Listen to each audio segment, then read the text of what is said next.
es cómo identificamos cuando Dios nos habla y no es invento de nuestra imaginación. De acuerdo. Bueno, dice la Escritura, cito la Biblia, dice, de muchas maneras habla Dios a los hombres y los hombres no entienden, ¿verdad? Dice, de muchas maneras. ¿Cómo Dios habla? Bueno, en el idioma de Dios básicamente es la fe. Ese es el idioma de Dios. Y como la fe ha sido, la palabra fe ha sido tan manoseada, a veces no se entiende. Hay gente que lo confunde, cuando dice fe, lo confunde con control mental o con cosas extrañas, ¿verdad? Entonces, una buena palabra que suelo usar para hablar de fe como una alternativa al significado de fe es confianza.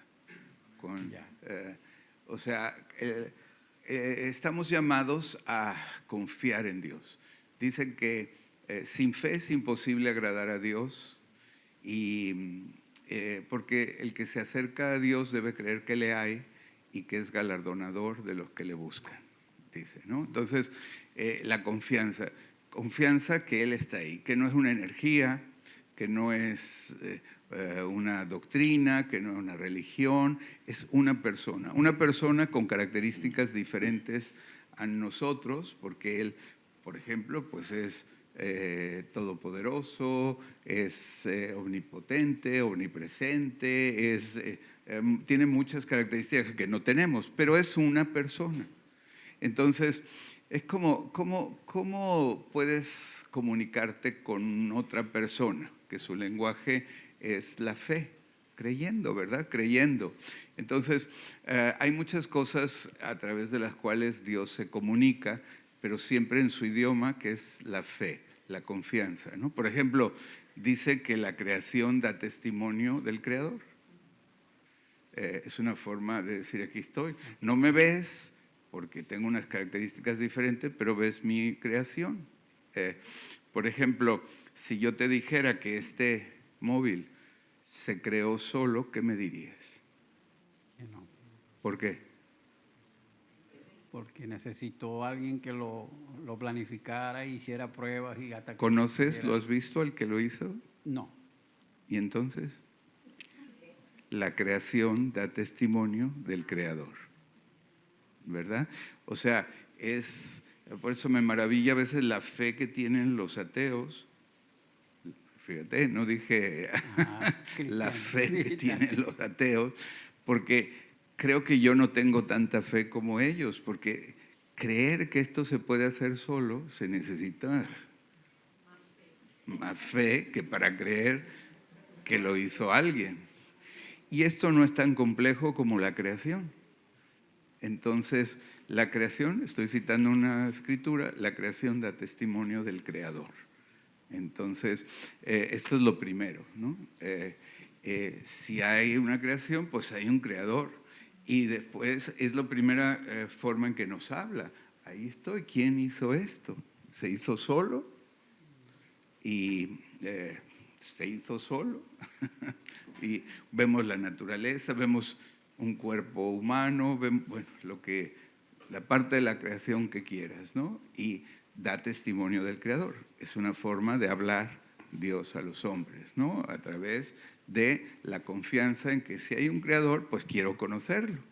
Ahora, ya tengo un testimonio de que hay un Creador. Ahora, quiero conocerlo. ¿Qué harías si quisieras conocer al Creador de este móvil? Buscarlo, intentar acercarte a Él de alguna manera. Pues lo mismo. Ni más ni menos, ¿no? Entonces dice, el que se acerca a Dios debe creer que le hay, ¿no? Y entonces y dice también Jesús dijo, el que busca encuentra y al que toca se le abrirá, ¿no?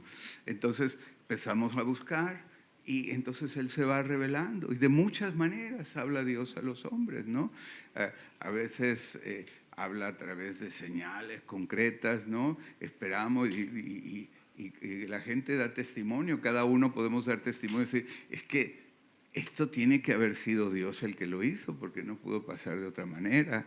A veces pasa que, a mí me ha pasado que predico en un sitio Y alguien dice, ¿quién le contó al pastor de mi vida? ¿No? Y pues nadie, ¿no? O predica otra persona, ¿no? O puede pasar que vas por la calle. Recuerdo una vez que prediqué en una iglesia en Jerez de la Frontera, en Andalucía, y entonces, estando ahí, de repente Dios me dio una palabra para una persona. Y era una palabra, realmente era una palabra. Literalmente era una palabra. Y parecía tan extraño que me resistía estaba luchando porque no quería decir, pero yo no le encontraba sentido. Entonces, bueno, he aprendido que debo obedecer a Dios, aunque parezca insensato el tema. Acabó la reunión, acabó el culto y todo, y yo me acerqué al pastor allí de la iglesia y le dije, mira, creo que tengo una palabra para, y le señalé a una persona, ¿no? Entonces, para aún más cosas, dice, es mi hermano. Digo, anda, es el hermano del pastor, ¿no? Y entonces lo llamó y quería dársela delante de él, porque cuando uno tiene un sentir así, pues como expresaste, creo entender en tu pregunta, ¿cómo distinguir que es un sentir propio o es algo que proviene de Dios? A través de la fe. Si está ahí, digo, a ver si es Dios que está hablando algo. Entonces se acercó y dice, el pastor tiene una palabra para ti. ¿Cuál es? Y el hombre estaba atento. Y entonces le dije, la palabra es Francia. Esa era la palabra. Y se echó las manos a la cabeza, se emocionó, llamó a su mujer, está en Francia, está en Francia. Se había marchado su hija de la casa y no sabían dónde estaba. Y estaban hablando, debe estar con nuestra prima, no sé qué, que está en Francia. Llamaron ahí y estaba ahí. Entonces, ahora, no es esa la única manera. De muchas maneras habla Dios a los hombres, ¿no? Pero el hombre no entiende circunstancias de la vida. Hay gente que resiste acercarse a Dios y dice, no, bueno, eso es para los que les va mal, ¿no? Digo, bueno, pues ya Dios, le acabas de decir a Dios qué tiene que pasar en tu vida para que te acerques, ¿no? Y así, a veces yo siento que hay gente pues muy fuerte, ¿no? Y yo considero que yo soy más bien débil porque a veces veo personas que aguantan tanto, les pasan tantas cosas y están resistiendo y no se doblan ante Dios. Y yo les admiro, digo, me gustaría ser tan fuerte como esa persona, porque yo, si me hubiera caído el 10% de lo que le ha caído, yo ya doblo en mis rodillas, digo, Dios, ya, no, aquí estoy, ¿no? Aquí estoy. Entonces, de muchas maneras habla Dios a los hombres. Amén.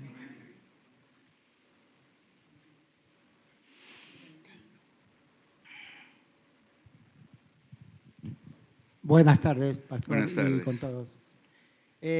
Tengo una inquietud y la pregunta de la siguiente manera. Si debemos celebrar la Cena del Señor en la iglesia, y no sé si por lo menos una vez al mes, según Primera de Corintios, que está en el capítulo 11, del 23 al 27, que lo dice. O sea, ¿por qué la pregunta? En mi país, Ecuador, la iglesia que yo asistía, el Centro de Vida, Centro Cristiano de Guayaquil, que es una iglesia así como parecida a esta, lo hacen una vez al mes. Sí, pues sí, nosotros lo hacemos cada semana. Aquí. No sé cuánto tiempo llevas. ¿Llevas mucho tiempo aquí? Sí. Pues entonces, ¿has ido a reuniones de casa? Bueno, pues ahí hacemos el tema. Lo que pasa es que hay iglesias que, pues no sé, por presupuesto, por lo que sea, lo hacen en pequeñas copitas y galletitas. Nosotros ponemos la mesa y partimos el pan.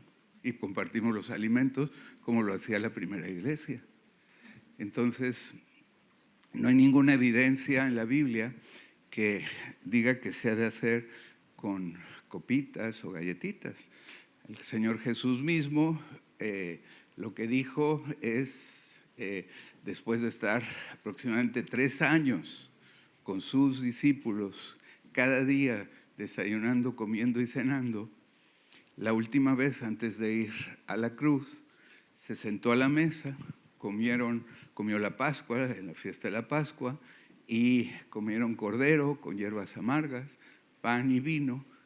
Y al final dijo, haced esto en memoria de mí. ¿Qué es esto? Sentarse con los otros cristianos a compartir las bendiciones de la muerte y la resurrección de Jesús con otros mientras comparten el pan.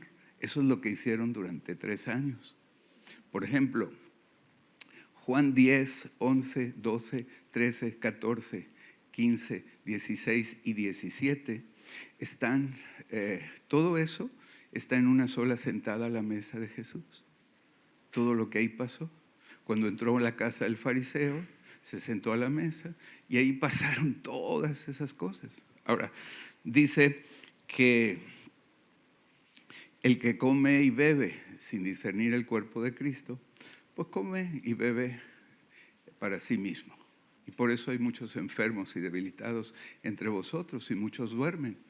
Porque si tú vas a la reunión de casa y partes ahí el pan y no sabes que estás con el cuerpo de Cristo, porque la Biblia dice que el cuerpo de Cristo somos las personas. 1 Corintios 12, 26. Vosotros sois el cuerpo de Cristo y miembros cada uno en particular. Y el que come y bebe sin discernir el cuerpo de Cristo, juicio come y bebe para sí. Por eso hay muchos debilitados. Si lees 1 Corintios 12, justamente la cita que mencionaste, justamente dice eso, que dice, cuando vosotros reunir, eso no es la cena del Señor, porque unos se adelantan y no esperan a los otros y no están ahí buscando juntos de Dios y viendo a ver qué nos dice el Señor justo a través de los otros.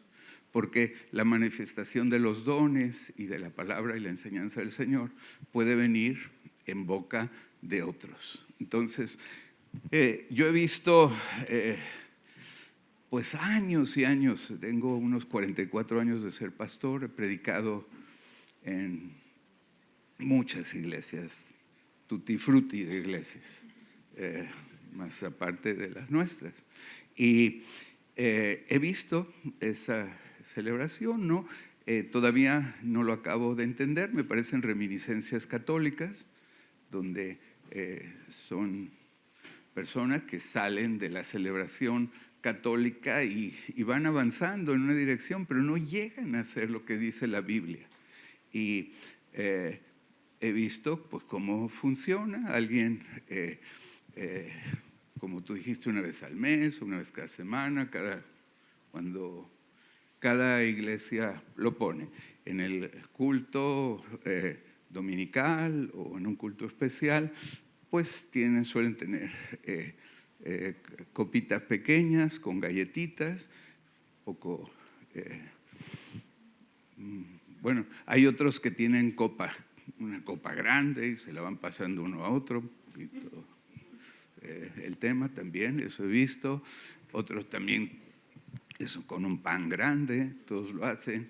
Y al final dice, bueno, si alguien ha pecado esta semana o algo así, pues reconcíliese con Dios para que no le vaya a pasar algo al tomar la copita y el pan, ¿no?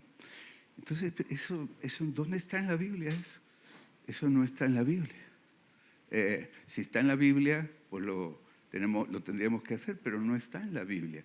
De hecho, nunca he visto que en una ceremonia así alguien caiga enfermo o muerto, como es lo que dice, porque alguno come o bebe sin discernir el cuerpo de Cristo, juicio que come y bebe para sí. Por eso hay enfermos y algunos duermen.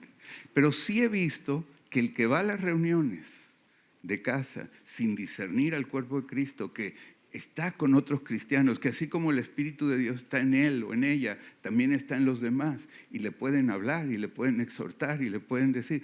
Si va y no aprecia eso, eso sí que he visto a muchos debilitarse en la fe e incluso morir por comer y beber sin discernir al cuerpo de Cristo.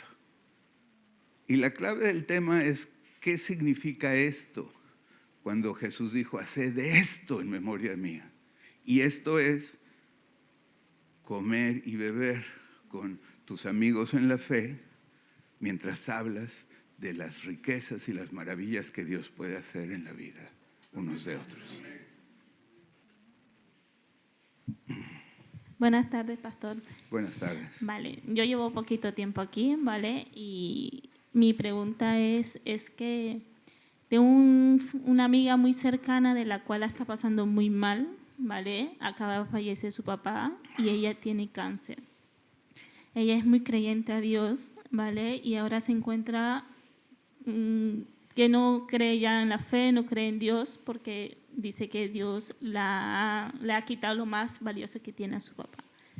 Entonces yo quería pedirle a ver cómo puedo ayudar yo a esa persona en esa situación o a las muchas personas que se encuentran en esa situación. Vale. Bueno, no sé exactamente cómo puedas ayudarla. Tienes que preguntarle a Dios y que Dios ponga en tu corazón cómo, ¿verdad? A veces la Biblia, por ejemplo, dice que el amor dice la verdad, pero también dice callará de amor. Dice que hay tiempo de hablar, tiempo de callar, tiempo de abrazar, tiempo de abstenerse de abrazar, etcétera, ¿no? Por eso hay que, el cristianismo verdadero requiere una relación cotidiana con Dios y escuchar, ¿verdad?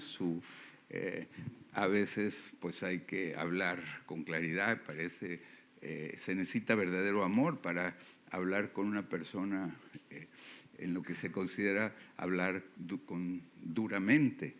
Algunos en el mundo de las iglesias consideran que hablar con amor es algo así como, ay hermanita, mira, sí, como de puntillas, ¿verdad? Pero eso no es hablar con amor, eso es hablar con temor.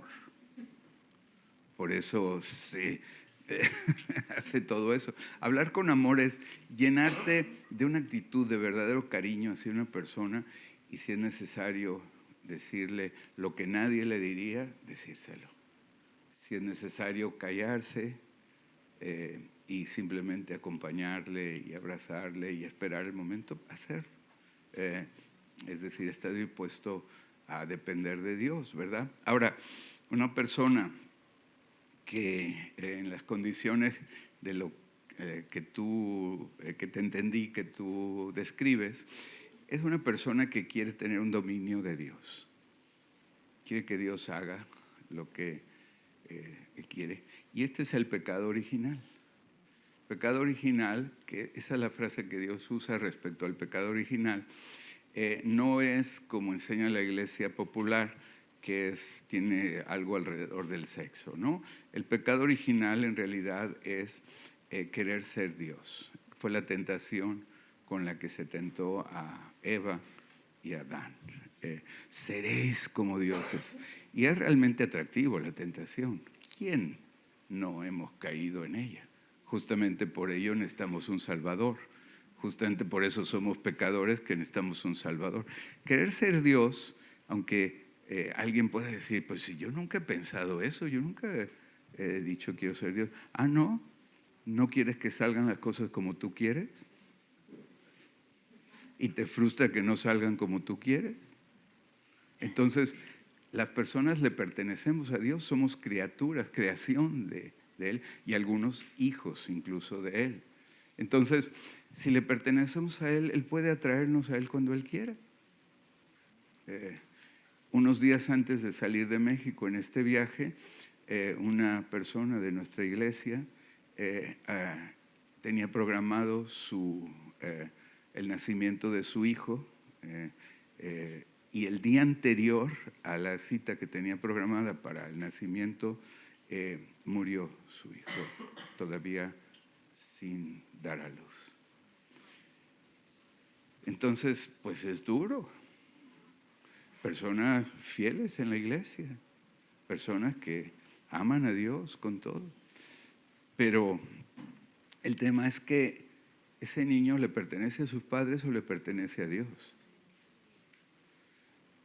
Los hijos, yo tengo 4, pero el primero también lo perdimos y murió, mi primer hijo. Entonces, es del Señor. Yo se lo quería quitar y Él lo quería tener ya junto a Él, o Él me lo quitó.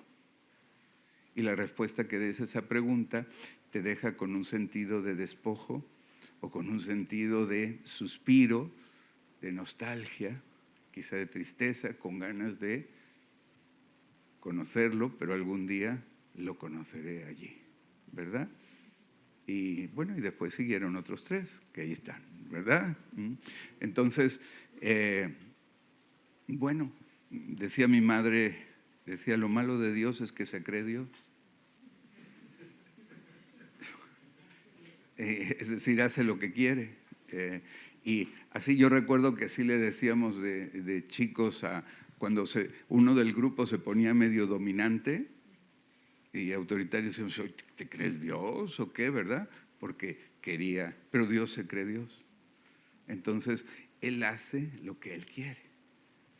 Y por eso dice el Salmo, reconocer que Jehová es Dios, que Él nos hizo y no nosotros a nosotros mismos, que suyos somos y que somos ovejas de su prado. Entonces, Dios, haz lo que quieras cuando quieras. Y eso es lo primero que una persona tiene que reconocer. Y si alguien lucha contra eso, pues sí, a lo mejor no necesita todo este discurso que acabo de decir, a lo mejor necesita en ese momento paciencia y solidaridad y cariño, o a lo mejor sí necesita este discurso. Eso es cosa de pregúntale a Dios, y como la primera pregunta, por la fe uno decide qué es lo que crees más conveniente y que no te dejes guiar por el temor, sino por el amor hacia tu amiga.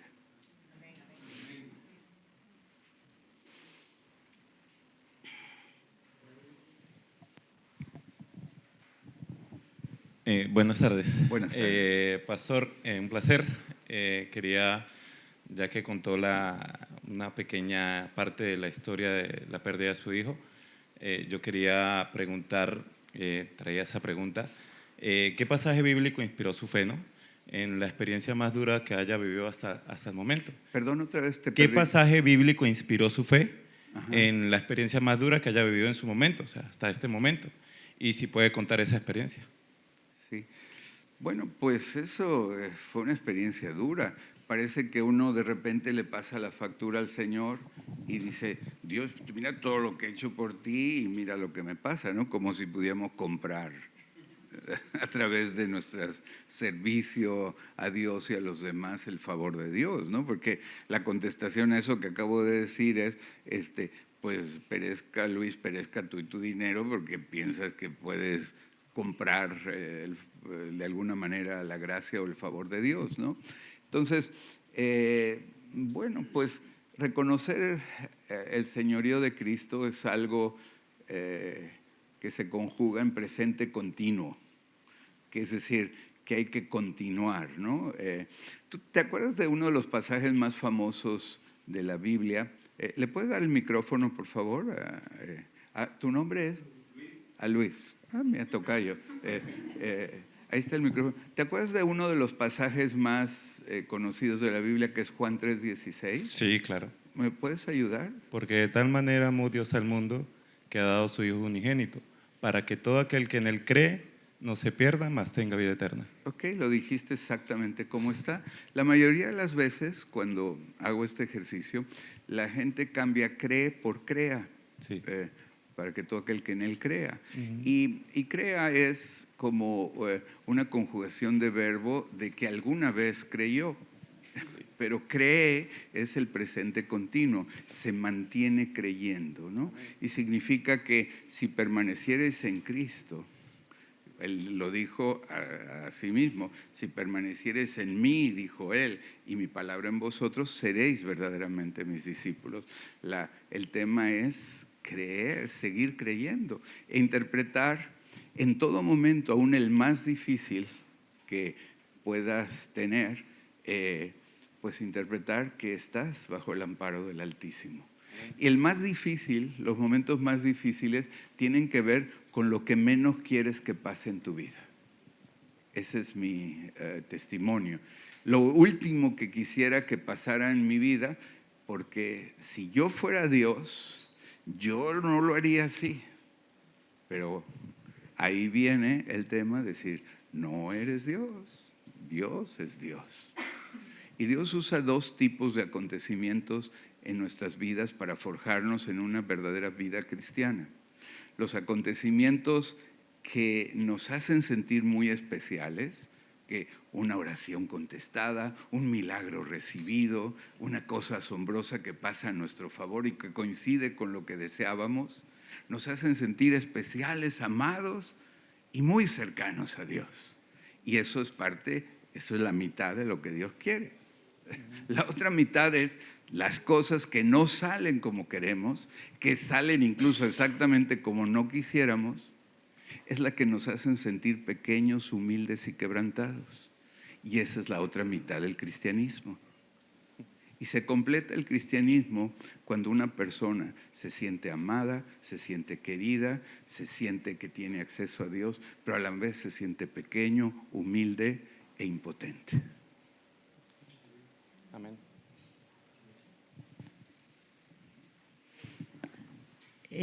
Una pregunta que muchas veces la he contestado, pero me cuesta trabajo y me gustaría escucharla por ti. ¿Se puede perder la salvación? Muy bien. La Biblia dice que hay un pasaje en el libro de Apocalipsis que habla del libro de la vida y dice cuyos nombres no fueron borrados del libro de la vida. Entonces, para mí es más que claro que para que alguien es salvo, su nombre debe estar escrito en el libro de la vida. Y si está escrito en el libro de la vida, pues eres salvo. Y si puede ser borrado, es que puedes dejar de ser salvo. Esto, es decir, no encuentro otra manera de leer esto, interpretarlo de alguna otra manera. Ahora bien, debo decir que el valor más importante del cristianismo, si hoy ya hiciéramos una encuesta y dijéramos, ¿cuál crees que es el valor más importante del cristianismo? No me lo respondan todos para no hacer aquí un barullo, pero piensa en tu cabeza, ¿qué dirías de todos los valores? ¿Cuál es el más importante del cristianismo? Yo he hecho esta pregunta incluso a amigos pastores, que tengo muchas amistades pastores en muchos movimientos, y generalmente la respuesta más popular es que en la Biblia y en el cristianismo el valor mayor de todos es la salvación, porque Jesús dio su vida para salvarnos y se fundamenta en esto esa respuesta. Yo al leer la Biblia no concuerdo con ese valor. Justamente he escrito un libro acerca de los valores del cristianismo. Porque cuando hablamos de valores, toda persona, aunque nunca haya pensado cuáles son sus valores, toda persona los tenemos. Cualquiera de ustedes tiene una escala de valores, aunque nunca haya hecho la lista, qué valores, y los tiene además edificados en una manera concreta.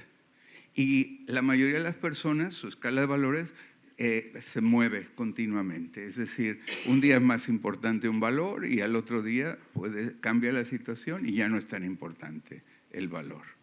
En lo personal me interesó el tema y por eso estudié la Biblia, para ver cuáles son los valores más importantes en la Biblia y en el reino de Dios basado en la Biblia. Y la respuesta que encuentro en la Biblia es que el valor más importante del reino de Dios es la libertad. No hay nada más importante que la libertad.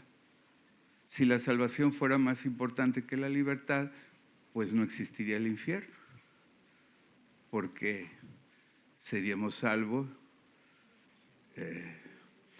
En España se dice por pantalones, en México diríamos a chaleco. Pero bueno, independientemente de prendas de vestir, por la fuerza, ¿no? Entonces, bueno, pues el tema es ¿qué es la libertad?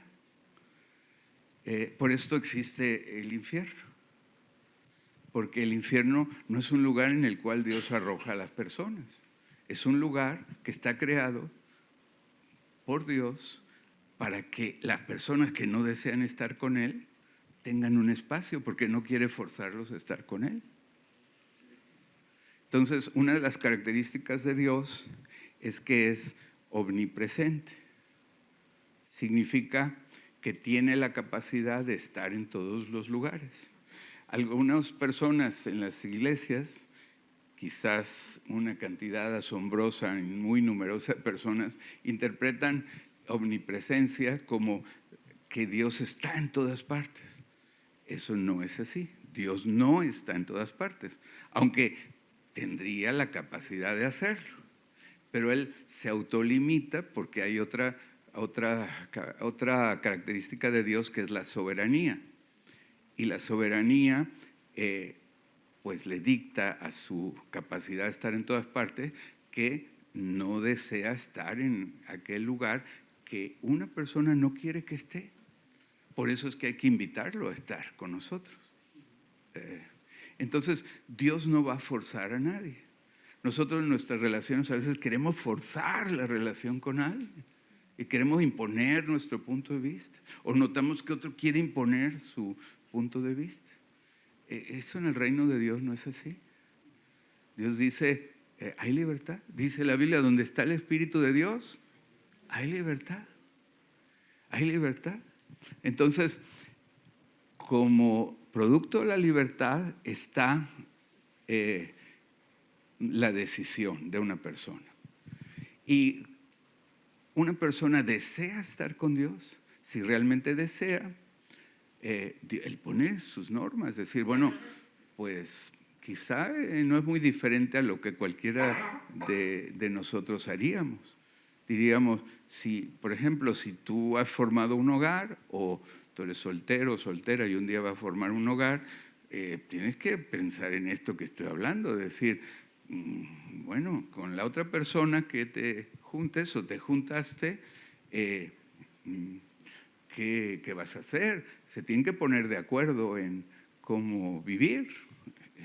La mayoría de las personas, o bueno, todas las personas, todos los problemas que tienen son debidos a desacuerdos, porque cada quien en su libertad piensa algo diferente. Se enfrentan al mismo problema, pero piensan que se debe resolver de maneras o formas diferentes.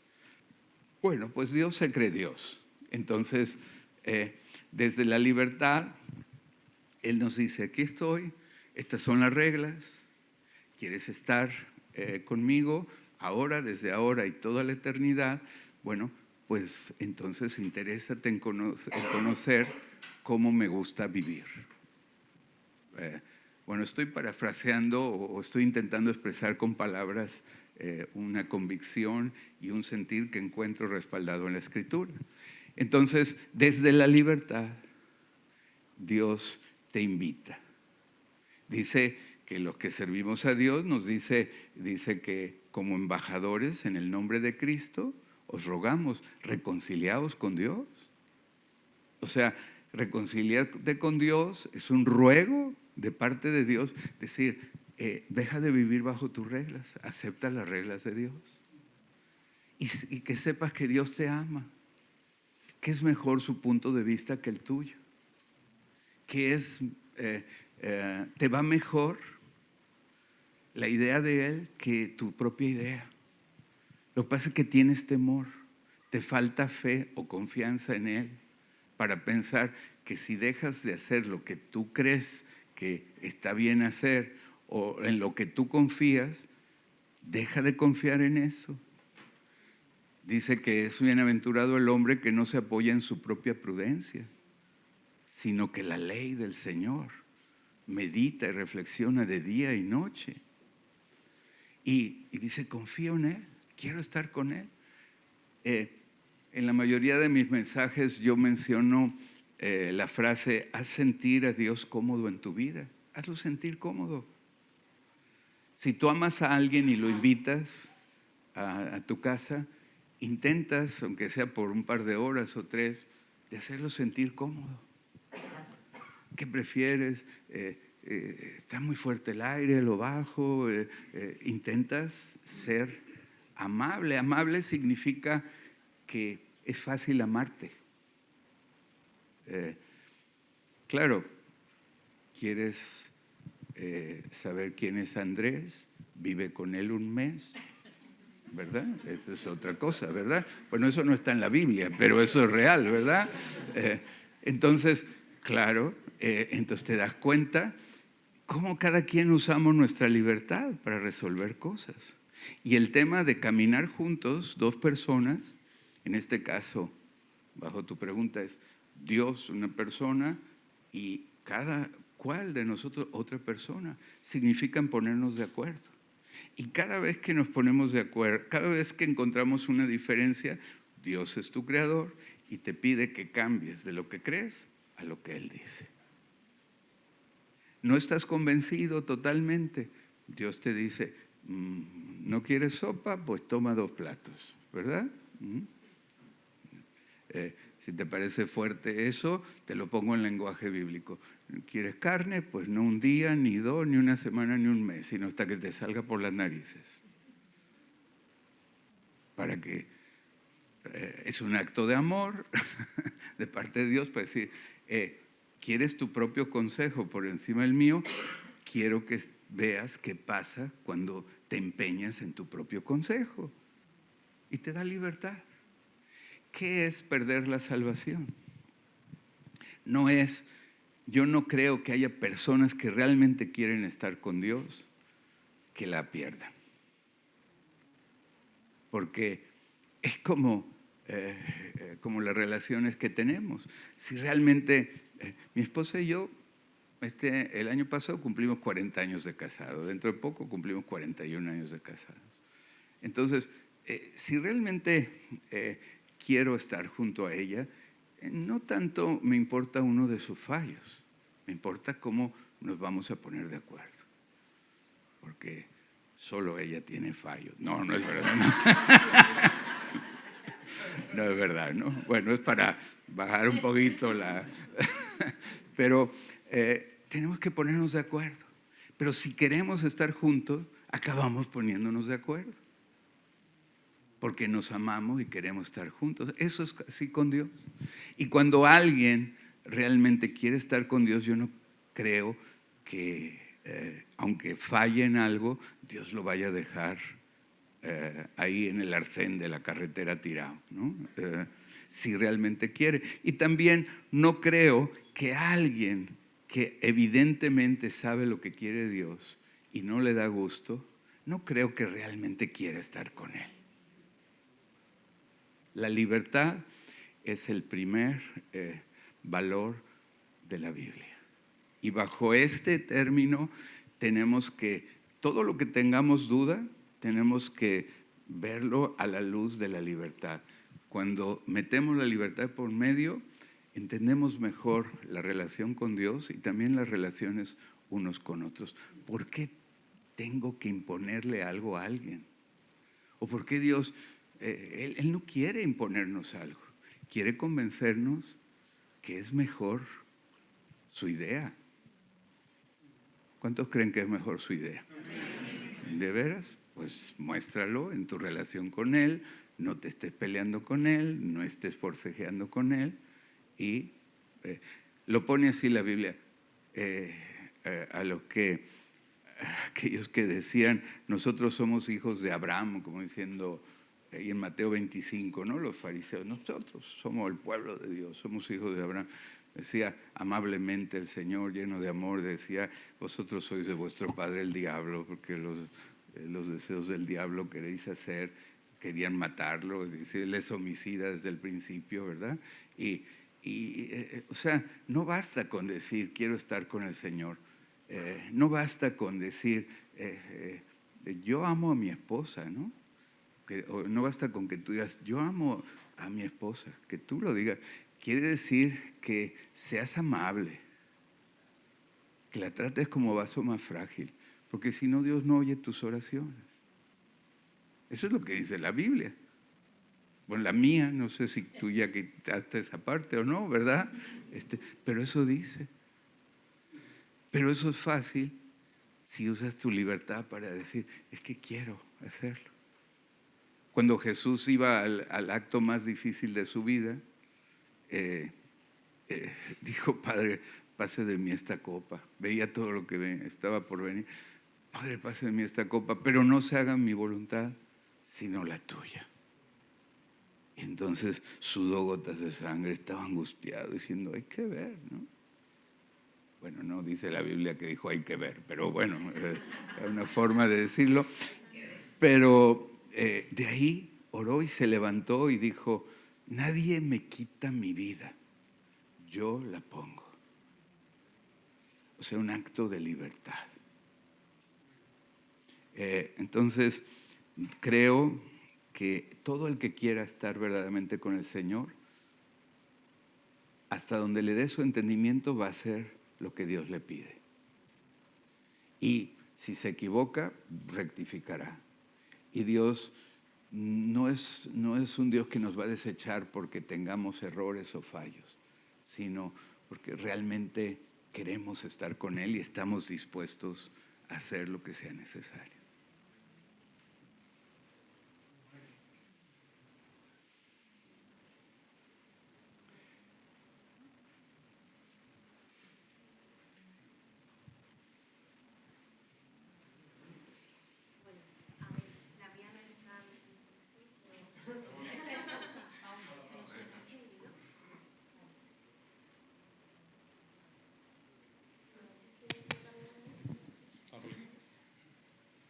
Gracias.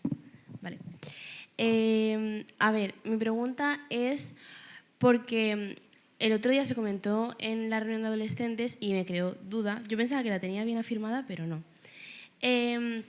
A ver, va con respecto a los tatuajes, ¿no?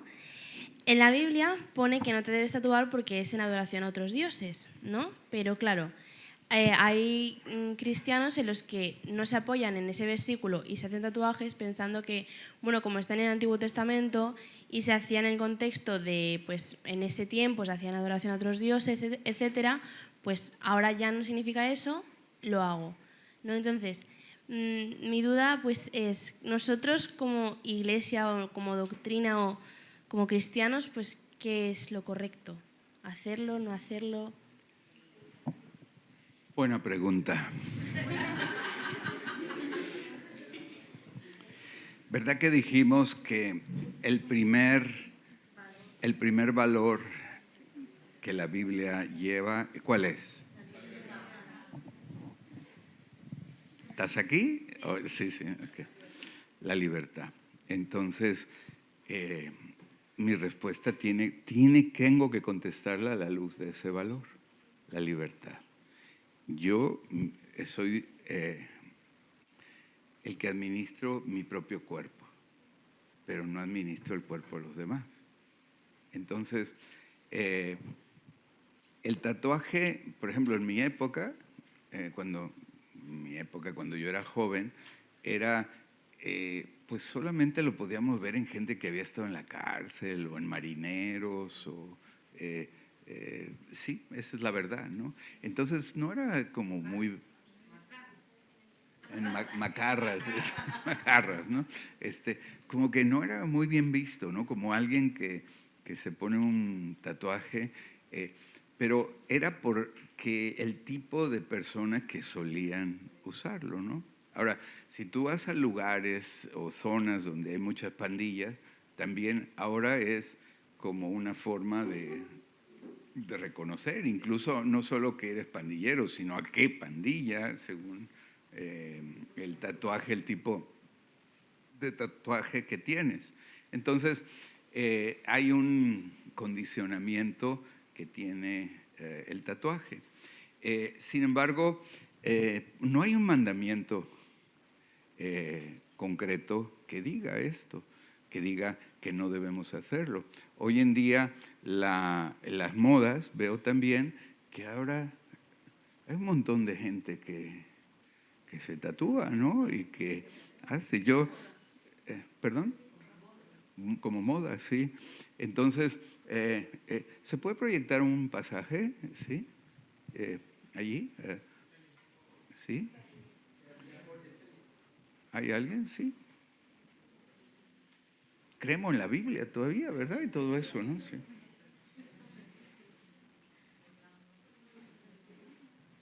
Sí. Isaías 49, 16, Reina Valera 60, por favor.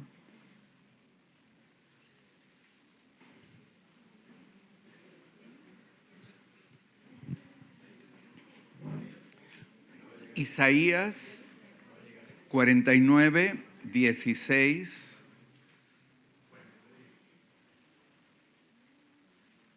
Isaías 49, 16.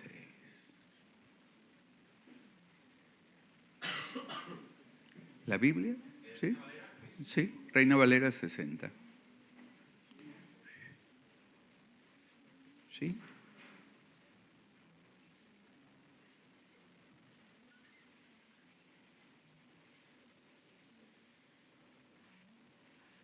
Aquí está hablando Dios y resulta que Él tiene un tatuaje. Ahí está.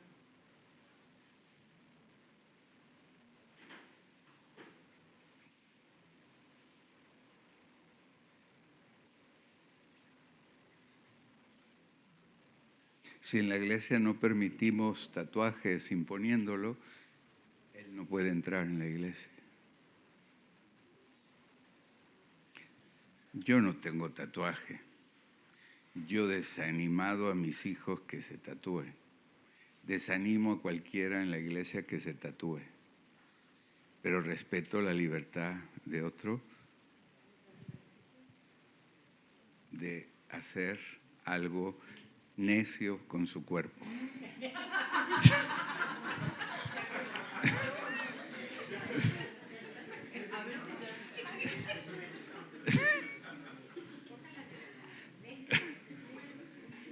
Sí.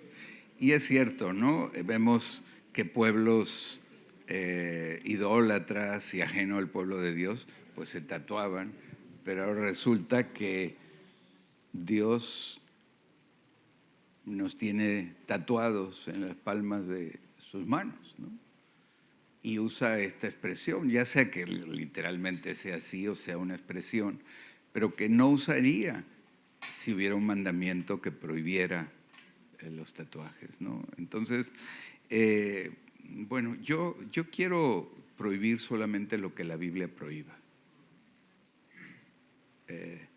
Porque si alguno añadiere cosas, pues serán añadidas cosas desagradables a su vida. Y si alguno quita cosas, serán quitados también su nombre del libro de la vida, ¿no? Entonces, yo lo que quiero es pues animar a la gente a obedecer lo que la Biblia dice y después a darle la libertad que haga lo que quiera.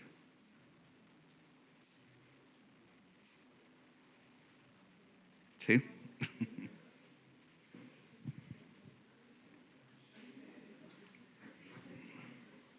Aquí.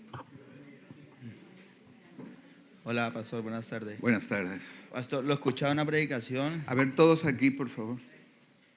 Te escuchaba una predicación que todavía me quedó así sonando, que cuando estaba comenzando el ministerio y todo, se había ido para un hotel, se ha quedado encerrado 3 días, bueno, se iba allí para el hotel, se ha quedado 3 días leyendo la Biblia, y Dios le habló en ese momento, Dios le habló en esos días, o le dio una visión, o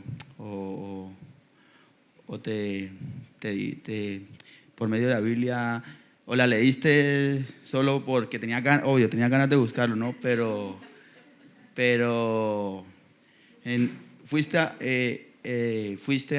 lo que ibas de pronto a que Dios le diera esa palabra, o era sus ganas de buscarla.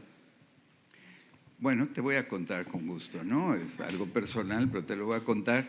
En aquel entonces no existían los teléfonos móviles.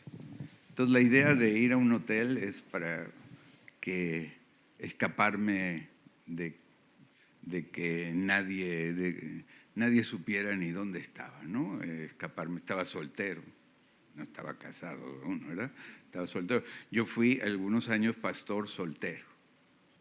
De hecho, conocí a mi esposa cuando fui a predicar a la iglesia donde ella se congregaba y me invitaron a predicar.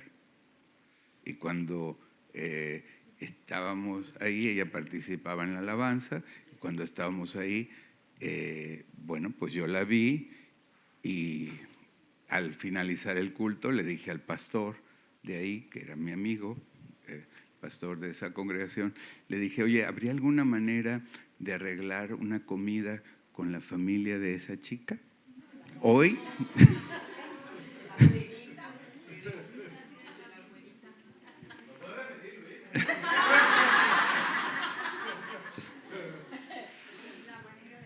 Entonces, bueno, así fue. O sea, yo era pastor y tenía que tener cuidado, mucho cuidado. De hecho, tenía mucho cuidado con cosas de ese tipo, pero yo quería saber. Entonces, el pastor pues fue y habló con su padre y arregló la comida y fuimos a comer a su casa. Y bueno, pues de ahí a los pocos meses, pues le pedí que se casara conmigo. La primera vez que salimos ella y yo solos fue el día que le pedí matrimonio.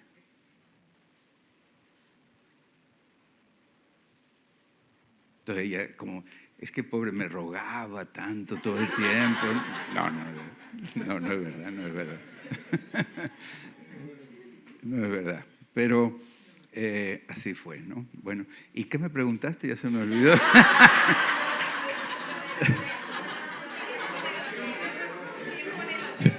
A lo de los 3 días, sí.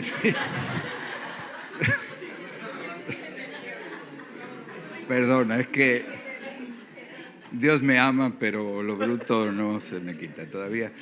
Y entonces yo tenía realmente, cuando yo me convertí con todo, ¿no? Y yo tenía deseos de saber más de la Escritura. Entonces me metí al hotel para saber más, para poder leer, ¿no?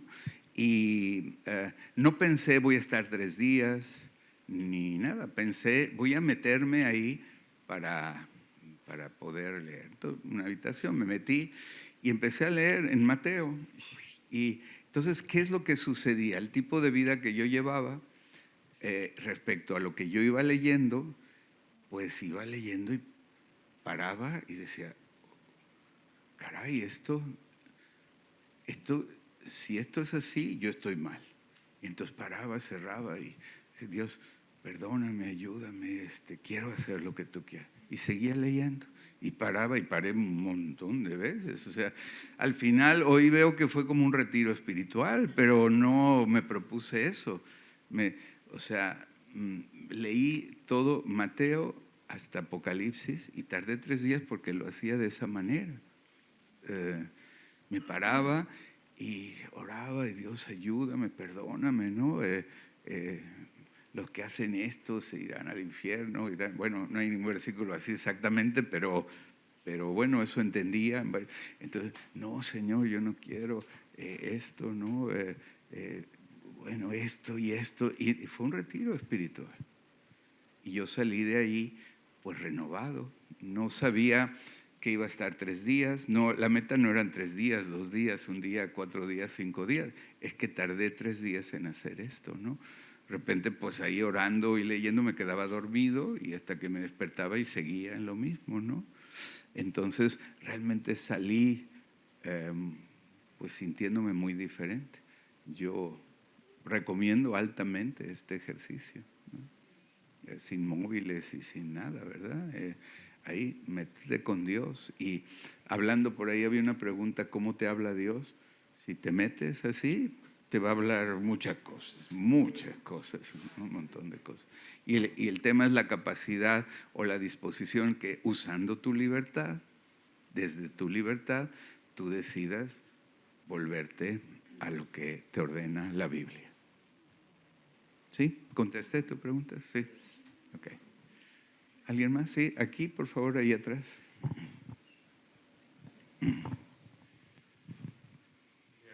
Buenas tardes. Buenas tardes. Pastor, yo quería hacer una pregunta, que tengo una duda en si estamos estudiando el curso de líderes y pues quedé con una duda el sábado pasado. Es respecto a cuando Dios creó a Adán y Eva, que Dios lo dotó del espíritu a ellos, ¿no? Y habían otras personas aparte de ellos fuera del Edén, o sea, del huerto, sí. Porque esas personas que estaban fuera no tenían también el espíritu. Muy bien, muy bien, muy bien. Bueno, la Biblia nos dice, quizá podemos empezar por el versículo 11, ¿verdad? De Génesis capítulo 1. Si me ayudan y a ver si yo soy capaz de acordarme, porque a esta edad ya me falla la memoria a veces. Me refiero a los versículos exactos. Sí, ahí voy.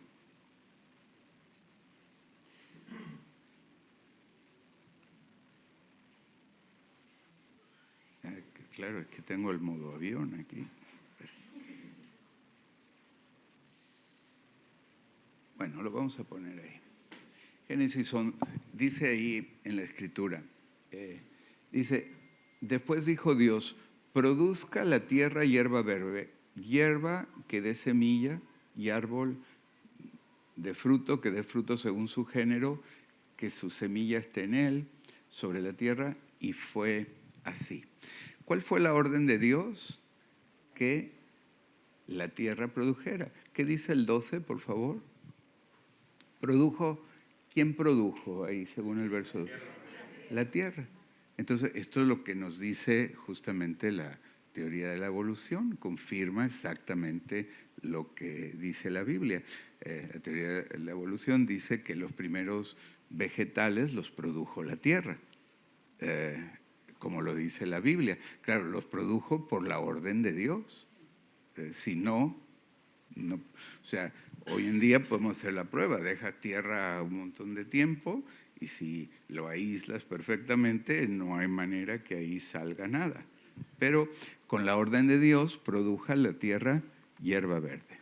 Después, ayúdame más adelante, creo que es el verso 16, a ver, ayúdame. ¿No? Sigue, 17, 18, sigue, por favor. Ahí está, 20, el 20. Y después viene una segunda orden. Dice, y dijo Dios, produzcan las aguas seres vivientes y aves que vuelen sobre la tierra. Otra vez, ¿quiénes produjeron los seres vivientes? Las aguas. Las aguas, como dice, nos enseñan los libros de texto, la teoría de la evolución, ¿verdad? Donde las aguas, o sea, se produjo vida a partir de la tierra y a partir de las aguas. Hay una tercera orden después en Génesis 1 y al final viene, digamos, de toda la creación, que es una combinación de órdenes de Dios con procesos que van caminando, bueno, pues se produce lo que conocemos como los hombres prehistóricos. El 24, me dice mi esposa, a ver, ponemos el 24. Esta es la tercera orden. Luego dijo Dios, produzca la tierra seres vivientes según su género, bestias, serpientes y animales. Hoy, cuando solamente examinamos una teoría de la evolución atea, sin la intervención de Dios, encontramos lo que llaman eslabones perdidos. O sea, que no hay forma de conectar absolutamente todo una cosa con otra, porque hay eslabones. El mayor eslabón perdido que existe es el paso de invertebrados a vertebrados. Entonces, pero aquí, con estas 3 intervenciones de Dios en la Biblia nos enseña que hubo un momento donde Él dijo, produzca la tierra hierba, y entonces la tierra empezó hasta cierto punto. Después otra orden, produzca el agua, hasta cierto punto. Y después una tercera orden, produzca otra vez la tierra hasta cierto punto. No hay eslabones entre uno y otro, que es lo que la ciencia no encuentra si quiere unir todo en una sola cosa sin la intervención de Dios. Entonces, nuevamente volvemos como la primera pregunta, creo, la segunda pregunta, donde la creación nos habla de la existencia del Creador. Entonces, tiene que haber una orden. Ahora, así llegamos al versículo 26, que dice, fijaos, ayudarme a leerlo entre todos el primer párrafo. Entonces dijo Dios, hagamos al hombre a nuestra imagen. Hasta ahí. Sí, fíjate la importancia. Cuando estudié en Valladolid, que allí se supone que hablan el castellano así súper repipi, ¿verdad? Bueno, pues entonces que mi maestra decía, hay que hablar todo, porque no es lo mismo que tu marido se vaya de casa a que se vaya de caza, ¿verdad? Bueno, entonces, aquí la importancia de una coma. Entonces dijo Dios, hagamos al hombre a nuestra imagen, o si pusiéramos la coma después de la palabra hombre. Hagamos al hombre a nuestra imagen significa que había un hombre que no era a la imagen de Dios, que no era el primer acto de creación de un hombre, sino que había un hombre que no era a la imagen de Dios. Y que ese hombre, bueno, voy a llamarle, había algunos cavernícolas ahí. Y a uno de ellos, entonces Dios dice, hagámoslo a nuestra imagen. Eso es lo que dice la Biblia. Porque no dice hagamos al hombre, punto. Como que sería, no hay hombre y vamos a crearlo. Sino que dice, hagamos al hombre a nuestra imagen. Entonces lo que ahí dice es que había un hombre que no era imagen de Dios y lo creó a su imagen. Es más o menos lo que ocurre hoy. O sea, están los cavernícolas modernos por allí afuera. Alguno viene de vez en cuando y aquí se convierte en otra cosa, ¿verdad? Pero, bueno, yo digo cavernícolas, esa palabra no está en la Biblia, pero la uso para explicarme. O sea, las personas ajenas a Dios, antiguamente adorando al rayo, a la luna, al sol, al árbol, hoy adorando el dinero, el sexo, lo que tú quieras. Los cavernícolas. Y a uno de esos, Dios dice, hagámoslo a nuestra imagen. Y sopla espíritu de vida. Y el primer hombre que voltea hacia arriba y dice, el rayo no es Dios, el sol no es Dios, el jaguar no es Dios.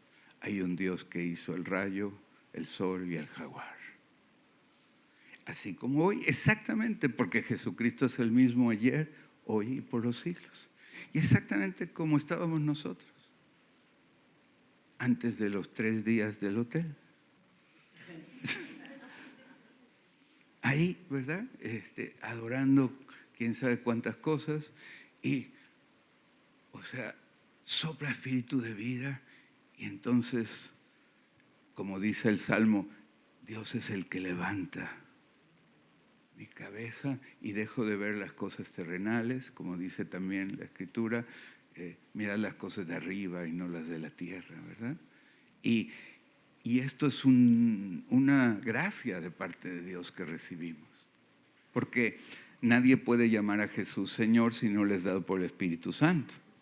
Entonces sopla espíritu de vida y crea a Adán. Y luego nos vamos a Génesis 6, por favor.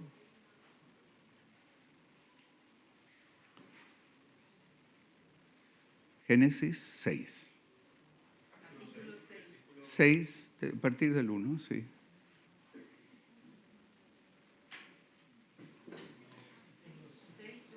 Seis. Ok, dice aquí, después de Adán, Eva, tienen hijos, Sem, Cam, Cafet, ¿no? Y entonces dice, aconteció que cuando comenzaron a multiplicarse sobre la faz de la tierra y les nacieron hijas, que viendo los hijos de Dios que las hijas de los hombres eran hermosas, ¿quiénes son los hijos de Dios y quiénes las hijas de los hombres? ¿Cuántos solteros, solteras hay aquí? A ver. ¿Sí? Escucha, hay hijos de Dios y hay hijos de los hombres. Hay cristianos y hay impíos. Hay hijos de Dios y hay cavernícolas. Y viendo los hijos de Dios, que las hijas de los hombres eran hermosas, se casaron con incrédulos. Se casaron los que decían, hay un Dios que hizo el cielo y la tierra, se casaron con los que decían, el rayo es Dios y la luna es Dios y cosas así. Es decir, si tú no crees que había hombres y que el hombre fue hecho en ese momento a la imagen de Dios y había otros productos de las órdenes anteriores de Dios, producto de la evolución, pero una evolución que tiene su origen en un acto de creación de Dios. Porque Dios puede hacer algo así, ¡fum! Shazam, y aparece algo, ¿verdad? Pero también puede dar una orden para que algo vaya pasando. Como es actualmente en nuestro cristianismo, vamos de gloria en gloria siendo transformados.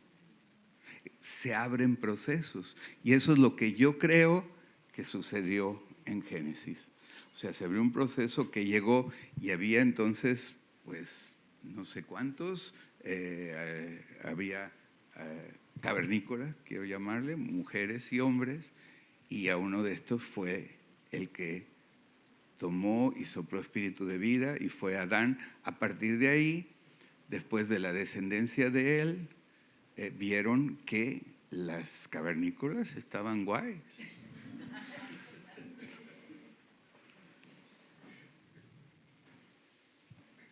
¿Verdad?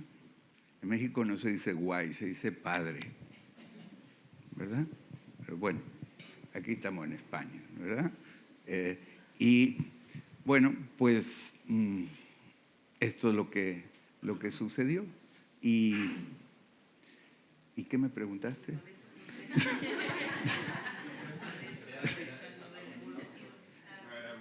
La evolución, ¿verdad? Entonces, creemos en la evolución. Creemos que es una evolución con creación. Lo que no tiene sentido es una evolución atea. Y muchas iglesias reaccionan a la insensatez que es pensar en algo que se creó solo, que es insensato. Por eso el Salmo 53 dice que dice el necio en su corazón no hay Dios. Es necio pensar en una evolución atea. Pero no hay ningún problema en entender por las pruebas que hay y el propio texto bíblico que Dios da órdenes. Y a partir de ahí tenemos las evidencias de que las cosas se van. Entonces, también hay otra forma de juzgar la doctrina. Dice por sus frutos. Entonces, yo he visto cómo en la secundaria, cuando te pones ahí, los chiquillos, a defender, ¿no? Que no existe la evolución, ¿no? Y tal. Y es tremendo, ¿no? A decir, cuando te enseñan la evolución y tal, decir, sí, pues está en la Biblia. ¿Cuál es el problema? Y se acaba el tema, ¿no? Yo diría que hay un argumento que me desagrada mencionar, pero lo voy a hacer, y es que a veces también en el mundo de las iglesias a veces tenemos que ver que hay un religiosismo que también fanatiza, ¿no? Y entonces se usan argumentos que más tienden a la burla que a la edificación, ¿no? Por ejemplo, a mí mismo, ¿no? Al hablar de esto, alguien me ha dicho, ¿entonces crees que Chita es tu abuelita?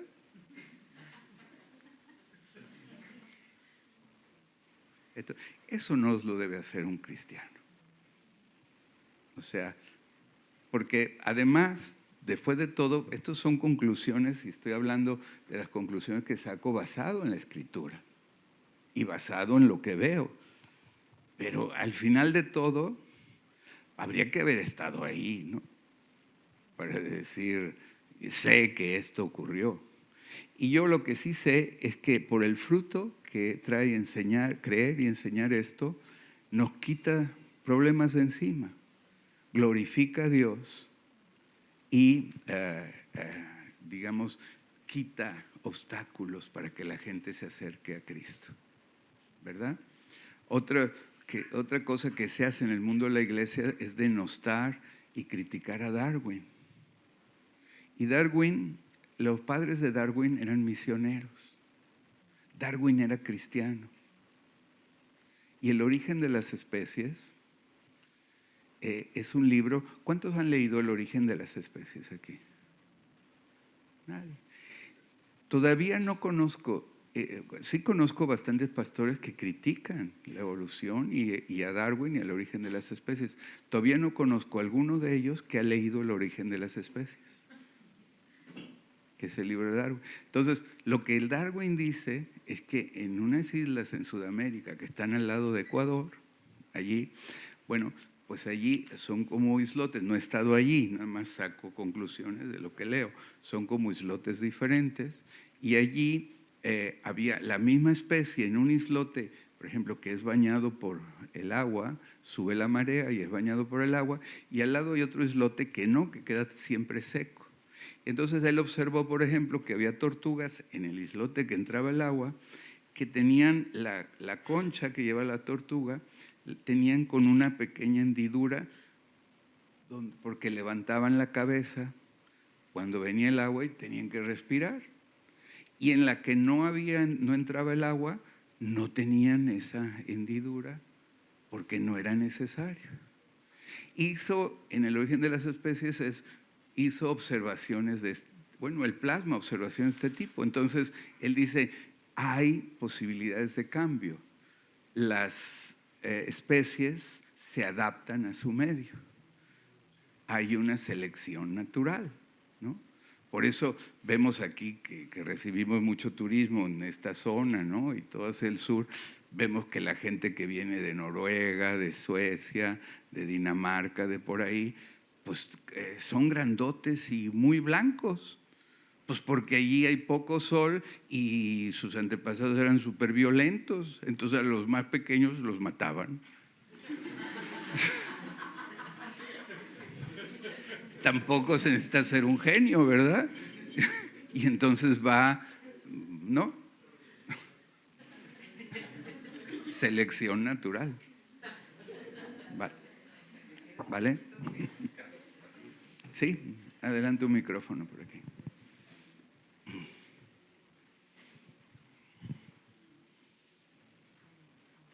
¿Suena? Sí. Bueno, buenas noches. Y bueno, pues mi pregunta es que si tener o ponerse como collares o joyería con cruces está bien. ¿Con joyería? Con cruces. Con cruces. ¿Está bien o no? Vale. Muy bien. ¿Cómo es tu nombre? Valentina. Valentina. Bueno, mucho gusto, Valentina. Gracias por animarte. Bien. Bueno, quiere dar el micrófono a alguien, ¿verdad? ¿Ve? Qué discernimiento tengo, ¿verdad? Sí.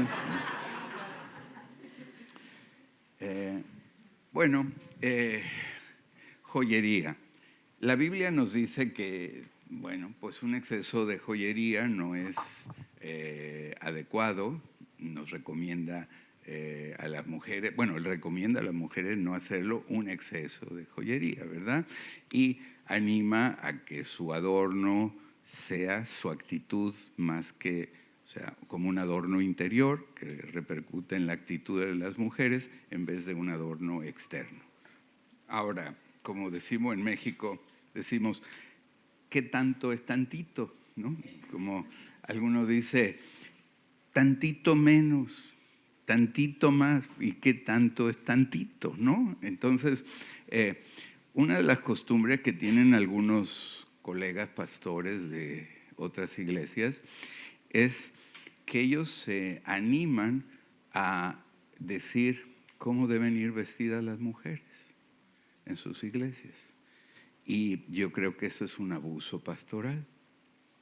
Yo creo que hay libertad y hay consecuencias.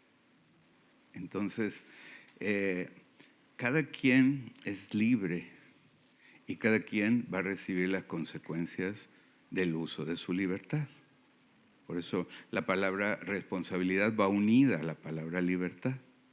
Entonces, en todo caso, pues las mujeres maduras pueden animar a las mujeres más inmaduras a que su apariencia pues corresponda a lo que debe ser una mujer cristiana, pero desde la libertad de cada quien de hacer lo que quiera con las consecuencias correspondientes. Si vas como un muestrario de joyería por la calle, pues quizá en algunos países te puede costar la vida, incluso, ¿verdad? Pero bueno, no sé hasta qué punto, pero es una cuestión nuevamente de opiniones. Y lo que es más pecaminoso delante de Dios es juzgar y criticar. Entonces, no sé hasta qué cantidad de collarcito y cosita está bien y dónde está mal. No lo sé, pero sí sé que juzgar y criticar es pecado y que la Biblia nos dice que no lo hagamos. Entonces, pues dejamos en un ambiente de libertad poder recibir las mujeres más jóvenes o inmaduras el consejo de las más mayores o más maduras, adaptándose pues a las modas, a las circunstancias que hay. Bien, eso es cuanto a joyería. Ahora, en cuanto a símbolos religiosos, el símbolo de la cruz. La cruz pues es el instrumento de tortura con el que crucificaron al Señor.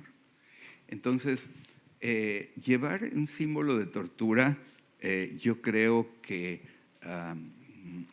no está bien en el espíritu que habla la Biblia en el libro de Romanos en el capítulo 14.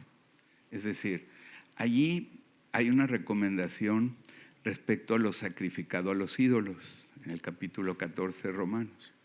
Y dice que el ídolo no es nada. O sea, así dice, no es nada, el ídolo no es nada. Pero dice, si tú estás comiendo o bebiendo, lo que estoy hablando de lo que dice en Romanos, si tú estás comiendo o bebiendo, dice, y de repente te enteras que esa comida es sacrificada a un ídolo, déjala de comer.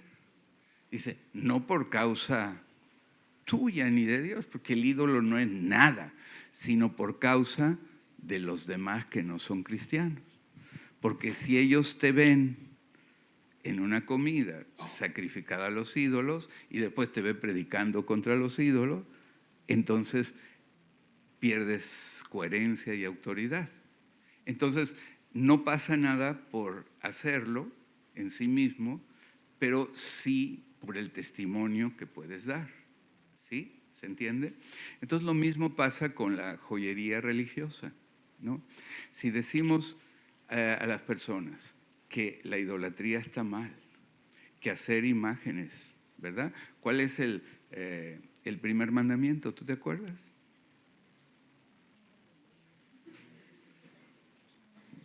Tienes que saberlo como cristiana. Si no sabes, a partir de ahora, bueno, tú y todos, ¿no? El primer mandamiento está en Éxodo 20 y dice, no tendrás dioses ajenos delante de mí. Ese es lo primero. O sea, hay 613 mandamientos. Ese es el uno. Ya si no sabemos el 1 y el 2, pues imagínate si te pregunto por el 523, ¿no? Entonces, debemos saberlos, porque si nos interesa ser cristianos, debemos saber qué es lo que en primer lugar es importante para Dios. Y no es muy diferente a cómo nosotros interpretamos las cosas, porque si tú el día que te vayas a casar, tienes que aclarar en primer lugar algo con quien te vayas a casar. Es lo más importante. Vas a aclarar, no tendrás otras esposas más que yo. ¿Sí o no? Entonces no somos tan diferentes en cuanto a criterios de santidad. O sea, eso es como lo básico. Y por eso el primer mandamiento es: no tendrás dioses ajenos delante de mí. El segundo mandamiento también es muy parecido a lo que nosotros haríamos. El segundo mandamiento dice así, voy a decir todo el segundo mandamiento. Dice: no te harás imagen ni ninguna semejanza de lo que está arriba en el cielo, ni abajo en la tierra, ni en las aguas debajo de la tierra. No te inclinarás a ellas ni las honrarás, porque yo soy el Señor fuerte y celoso, que visito la maldad de los padres sobre los hijos, hasta la tercera y cuarta generación de los que me aborrecen, y hago misericordia a millares, a los que me aman y guardan mis mandamientos. Todo eso es el segundo mandamiento. Entonces no es muy diferente el día que te vayas a casar lo que tú le vas a pedir a tu futuro. Vas a decirle, primero, no vas a poder tener otra más que yo. Segundo, es decir, si tuviste alguna otra novia antes, no quiero fotitos escondidas por ahí, ni quiero cositas que te lo recuerden. No quiero que el osito que le regalaste a no sé quién ande por ahí, ¿verdad? Y te la recuerde. Todo eso a la hoguera. ¿Sí o no? Así es Dios. Entonces, hay personas para las que le dan un poder a un crucifijo. Hay gente que cree que existen los vampiros y que las cruces los espantan.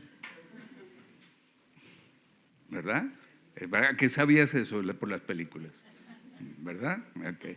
Entonces, como cristianos, debemos evitar que nosotros que decimos no hagas ídolos, de repente traemos un ídolo ahí, una cruz, y que la gente diga, oye, pues a ver, no, o sí o no, o qué, ¿no?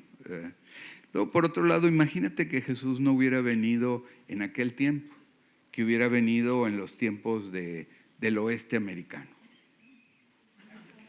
¿Cómo mataban a la gente en el oeste?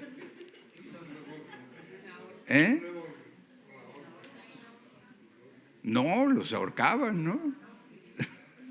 Entonces, habría gente que traería una horquita aquí. O más reciente, la silla eléctrica, una sillita aquí, ¿no? O en la cabecera de la cama, ¿no? Entonces son símbolos de muerte y de tortura, más que de cristianismo. Entonces por eso animamos a las personas a que todo tipo de idolatría, todo tipo de ídolos o símbolos, que otras personas puedan verlos como cosas que les protegen, pues los quiten de en medio. ¿Sí? ¿Estoy contestando bien tu pregunta? Sí. Vale. ¿Qué más? Por allí tenemos otra y otra. Partiendo del respeto de que Dios es Dios y hace lo que Él quiere, siempre he tenido como una intriga, ¿no? En Génesis, en la historia de Abraham, pues Sara manda a su sierva egipcia para que le dé el hijo a Abraham. Y entonces yo siempre me pregunté, ¿por qué Dios permitió esa situación de que naciera y que luego fueran desterrados ella y su hijo, ¿no? Partiendo de que Dios es Dios y hace lo que quiere. ¿Por qué? Pues, si ella obedeció, o sea, con el valor de la obediencia es Tu qué pregunta pasó? es ¿por qué? ¿No? Sí, o sea, si ella obedeció a lo que le mandaron, no fue que ella fue a estar con él porque quiso, sino porque la mandaron. Vale. No fue que ella fue de Cusca por ahí, ¿verdad? Bueno, pues, ¿por qué? Pues no sé, habrá algún día por ahí les preguntamos, ¿no? Pero el tema es que, pues eso pasó, ¿no? Seguramente ahí están los temas donde a veces en el mundo de las iglesias también a veces queremos aparentar tanto, ¿no? Que somos, por ejemplo, siempre preguntamos en la iglesia, ¿cómo estás? Bien, bien, bendecido, bendecido. Bueno, aquí no pasa, pero en muchas iglesias, ¿verdad? Y yo por eso, ya hay una costumbre, se está popularizando además, ¿no? Nuestra iglesia, ¿cómo estás? Bien, regular y mal, ¿verdad? Porque hay de todo, ¿no? Entonces no somos tan perfectos. Justamente porque no somos tan perfectos es porque necesitamos un Salvador, que se llama Cristo Jesús, ¿no? Entonces, cuando vemos las historias de nuestros héroes de la fe en el Antiguo Testamento, vemos que también tuvieron fallos garrafales, ¿no? Pero que su conducta es que querían estar con Dios. ¿Se acuerdan de que tenemos que ver todo bajo el principio de la libertad? Entonces, ¿por qué? Pues la pregunta corta es porque somos pecadores y a veces hacemos cosas que no tienen sentido. Pero si queremos estar con Dios, nos vamos a volver inmediatamente a Dios. O si queremos estar con Dios y sentimos la tentación, pues ahí es el momento de cortar el tema y no seguir adelante. Pero no tengo idea por qué, ¿no? No tengo idea por qué. Bien. Por aquí había otra pregunta. Sí, ahí. Uh-huh.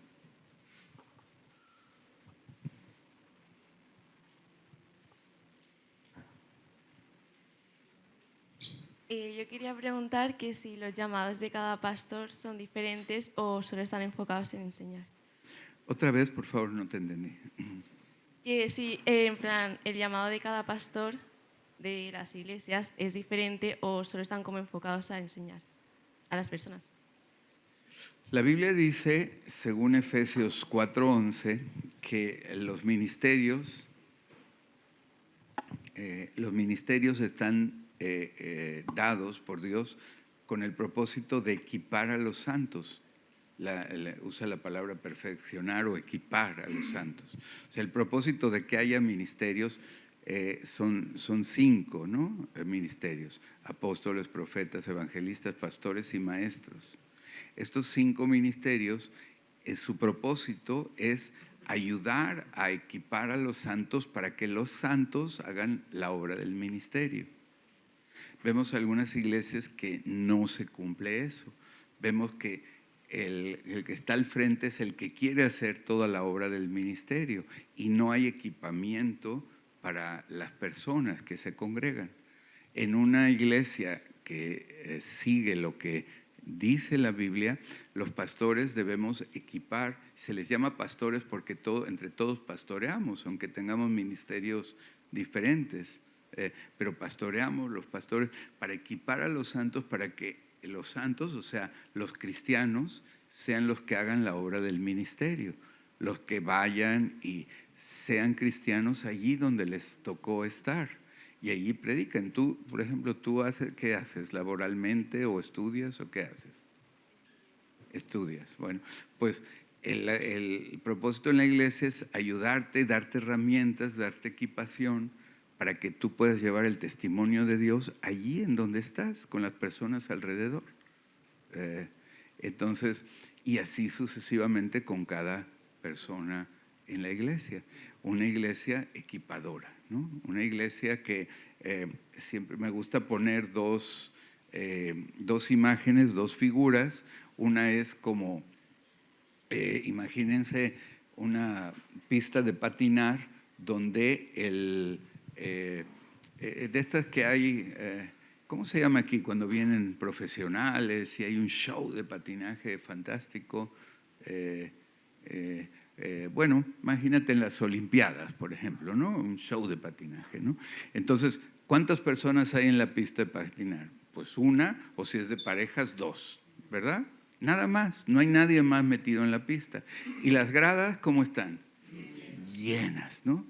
Y ¿cuántos han visto algún programa de esos? ¿Sí? ¿Sí? Bueno, ¿cuál es la actitud de todos los que estamos viendo y los que están viendo ahí a los que están en la pista? ¿Cuál es la actitud? Vamos a ver en qué fallan. ¿Sí o no? Y mira que viene, se tropezó, eso le quitó una décima, ¿no? O sea, toda la atención es buscar fallo en la estrella que está ahí, ¿sí? Algunos púlpitos de iglesias me dan esa la impresión, que está el que... Hay gente realmente tan talentosa en los púlpitos cristianos que son verdaderos personas muy equipadas. Yo a veces quisiera tener los dones, la habilidad, los talentos que veo en algunos predicadores, ¿no? Pero también el posicionamiento de una iglesia. Ahora voy a poner otra imagen. ¿Cuántos se han ido a patinar a una pista de hielo? ¿Sí? Entonces, si va a patinar una pista de hielo, es otra. Las gradas están bastante vacías. ¿Sí o no? Y donde hay mucha gente es, hablando en un lenguaje taurino, sería en el burladero. Ahí en la bardita, ¿no? Que está ahí. Y yo te decía, venga, ¿no? Y, ay, no. Y por ahí, sí que sí, se le doblan los patines, las cuchillas, ¿verdad? Y por fin alguien sale, y ¡plan!, ¿no? Y entonces, ¿cuál es la actitud de los que están ahí? Nadie está atento a los fallos. Están atentos a animar a las personas a no tener temor y a, venga, adelante, suéltate. Me gusta pensar que la iglesia de Cristo es esa segunda pista de patinar, no la primera, donde todos vamos a ver al superestrella que hace show y cómo predica y qué bárbaro. Pues sí, hay gente increíble. Por ahí también en la pista familiar de repente vemos a uno que ya da 2 piruetas, ¿verdad? Y como no, ¿verdad? Pero quizá la mayoría no. Y el tema es salir a la pista y aprender a patinar. ¿Para qué están los ministerios? Para equipar a todos ustedes, para que salgan a la pista de hielo a patinar. ¿Amén? ¿Lo dejamos aquí, Luis? ¿O? Ahí tenemos otra. La última. Sí. ¿Okay? ¿Quién? Luis. Bueno, hay gracia, hay gracia. Pastor, yo vengo de una iglesia donde, en Venezuela, donde, como dice en Primera de Tesalonicenses 5:20, dice no menosprecies la profecía, ¿no? Entonces, yo vengo de una iglesia donde abrazamos la parte del premilenialismo histórico, ¿sí? En escatología. Entonces, quisiera, ahorita estando aquí, estoy viendo el curso de líderes y abrazando la doctrina del amilianismo, ¿sí? Entonces, pero me refutan la mente muchas cosas de la doctrina del premilenialismo histórico, ¿sí? Entonces, una de ellas es cuando, ¿cómo hago para sustentar cuando me dice que el diablo fue atado, ¿sí? Vemos en Apocalipsis 20, que dice que vi descender un ángel y con una gran cadena en mano. Y vemos en la iglesia actualmente, Pablo dice en 1 de Pedro 5:8, dice que el diablo anda como león rugiente buscando a quien devorar. También Santiago dice resistir al diablo y él huirá de vosotros. Entonces vemos como que hay un accionar todavía de Satanás hacia los hijos de Dios, hacia la iglesia. Entonces me gustaría oír de usted qué hay en base doctrinalmente con respecto a esto, poder refutar estas cosas. Claro. Bueno, Yo, pues, de mi parte, si algo está en la Biblia, yo estoy dispuesto a abandonar cualquier posición personal e ir a la Biblia, ¿no? Eso es usar mi libertad para abrazar la Biblia, ¿no? Entonces, sí, efectivamente, una vez me decía un amigo, oye, si Satanás está atado, tiene la cadena muy larga, ¿no? Porque vemos que hay muchas cosas por ahí, ¿verdad? Pero en ese mismo versículo que tú citaste, dice que Satanás será atado y suelto para engañar a las naciones. También lo dice. Entonces, ese es el estado de Satanás, contemporáneo y actual. A partir de que Cristo resucita hasta su segunda venida, Satanás está atado y suelto. Atado para los cristianos, atados para los cristianos maduros, porque en tanto que el heredero es niño, en nada difiere del esclavo, aunque sea señor de todo, y suelto para engañar a las naciones. Agog y Magog dice que eran esclavistas y son tipo de las personas que no son cristianas. Y eso es lo que sí vemos hoy. Entonces, aún personas que dicen, iglesias que dicen que no creen que Satanás está atado, los veo diciendo, te ato, Satanás. Entonces, esa es una gran incoherencia.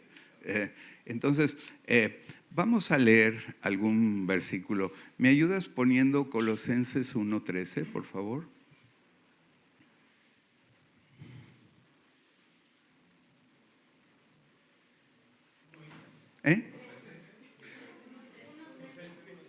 Hola, Colosenses 1:13.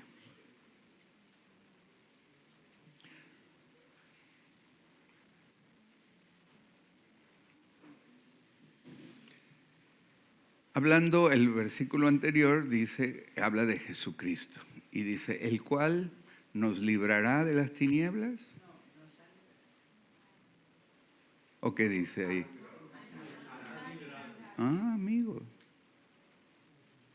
Nos ha librado de las tinieblas y nos trasladará al reino de su amado Hijo.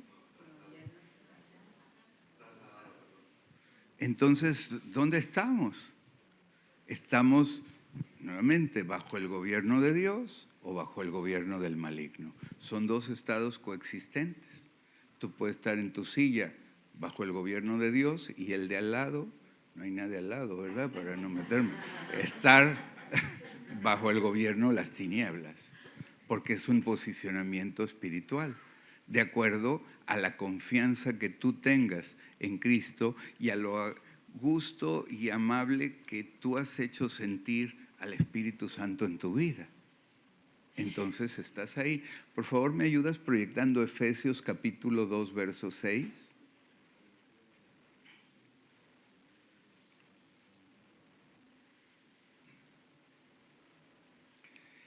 ¿Qué dice? ¿Lo quieres leer, Luis, fuerte? Y juntamente con él nos resucitó. ¿Nos resucitará? No, nos resucitó. Y asimismo nos hizo sentar en los lugares celestiales con Cristo Jesús. ¿Nos hará sentar en los lugares celestiales? Nos hizo sentar. Entonces, ¿cómo le ponemos al niño? ¿Rodríguez o Fernández? ¿Quién es el padre, no? de esto. Bueno, la Biblia dice que espiritualmente, si entramos en las promesas de Dios, estamos sentados en los lugares celestiales con Cristo. Hoy, ahora, porque los lugares celestiales es un posicionamiento espiritual. Y sentados nos habla de reposar. Hebreos por eso dice que algunos parecen no haber entrado en el reposo de Dios, es decir, siguen cargando las cosas de agradar a Dios, de obras, de religiosidad, y no han entrado en el reposo a sentarse en los lugares celestiales, es decir, Dios, por tu gracia, por tu perdón, o sea, yo estoy perdonado. Satanás, en lo que a mí respecta, está atado, está fuera de mi casa y mi casa está cubierta con la sangre de Cristo. Amén. Y la sangre de Cristo en los dinteles de las puertas hace que el espíritu de muerte ya no entre ahí. Amén. Y en lo que está bajo la sangre del Cordero está atado, pero allá afuera está suelto y vivo y activo en el en el planeta Tierra, ¿no? Entonces, esta es la actitud. Efesios capítulo 2 nos habla de que nuestro posicionamiento primario es reposo en Cristo, sentado en los lugares celestiales. En Efesios 4:1 nos dice que andemos dignamente, como es digno de nuestro llamamiento. Entonces, de estar sentados en reposo con Dios, caminamos en santidad. Y en Efesios 6 nos dice que podemos combatir tomando el escudo de la fe y tomamos toda la armadura de Dios para resistir al maligno. ¿Por qué lo resistimos? Pues porque está atado, ¿verdad? Y entonces podemos caminar en esta dualidad, ¿no? Donde, cuidado, porque el pecado es la puerta al diablo. Entonces,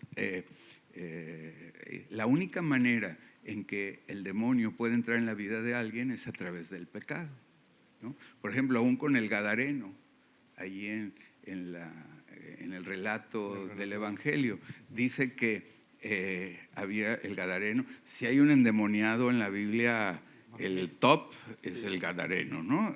El top de endemoniado. Era legión, ¿no? Porque es un montón. Entonces, dos lecciones ahí rápidas. Una, alguien por endemoniado que esté puede postrarse a los pies de Cristo. Amén. Y, o sea, el diablo no lo deja. No. Si alguien usa su voluntad para postrarse a los pies de Cristo, por endemoniado que esté, se va a poder postrar. Porque hay gente que dice, es que no puedo seguir a Cristo. Digo, no te veo todavía como el gadareno, y él sí pudo, ¿verdad? Vivía en sepulcros y era agresivo y bla, bla, bla. Bueno, esa es una, ¿no? Y segundo, cuando se postra a los pies de Cristo, los demonios hablan y dicen, has venido para atormentarnos antes de tiempo. Y entonces Jesús los echa fuera. ¿Y dónde se meten los demonios? En un hato de cerdos. En un hato de cerdos. Entonces, ¿los demonios se pueden meter en animales? La respuesta es no. No es que tengo un gato y mañana se mete un demonio. No funciona así. ¿Por qué se metieron en los cerdos? Porque Jesús se lo permitió. No porque Jesús se lo permitió, sino porque ¿qué demonios, si me permiten la expresión, ¿verdad? ¿Qué demonios hacían cerdos en Israel donde estaba prohibido comer cerdos? Estaban pecando y desobedeciendo la ley de Dios. Por eso pudieron entrar en los cerdos, porque había una transgresión al mandato de Dios. ¿Sí? No es que de repente salen y se meten en los... No. O sea, es donde hay transgresión, la puerta para una posible cuestión demoníaca es el pecado. Y la forma de cerrarla es volverse en arrepentimiento, cambiar de actitud. ¿Sí? Entonces, ahora respecto a las posiciones teológicas, yo al final no estoy totalmente de acuerdo en todo con cualquiera de ellas, pero sí, efectivamente, si tenemos que tomar una tendencia, podemos decir que somos más amilenialistas que ninguna otra cosa. ¿Vale? Bueno, gracias a todos.